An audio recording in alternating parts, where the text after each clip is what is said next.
Europar Batasunak lotesletzat ditu 2050ko estrategiaren garapen jasangarriko helburuak eta Europako zuzentaraua oso argia da zentzu horretan. 50.000 biztanle baino gehiagoko udalerrietako hiriguneak emisio baxuko zonak izan behar dira 2023rako. Horrek esan nahi du hiriguneetatik ibilgailuak atera egin behar ditugula eta ingurumena gehiago errespetatzen duen hirigintza inklusiboaren aldeko apustuari eutsi egin behar diogula.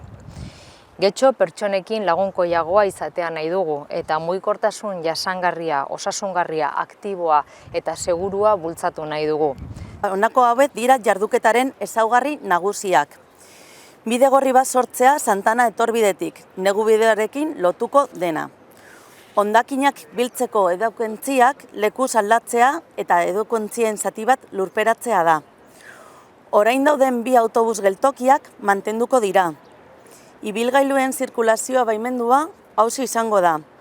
Garajetako pasabideetarako sarbidea bakarra dago tarte horretan.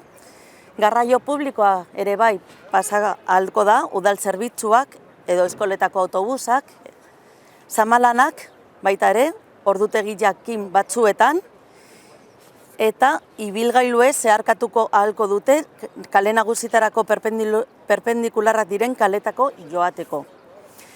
Aparkalekuei dagokionez, 26 plaza galduko dira. Izan ere, naiz eta nagusi kale 58 plaza kendu, beste 22 irabaziko dira mesedetako aparkalekuak eta Santanako berrantolatzen direnean.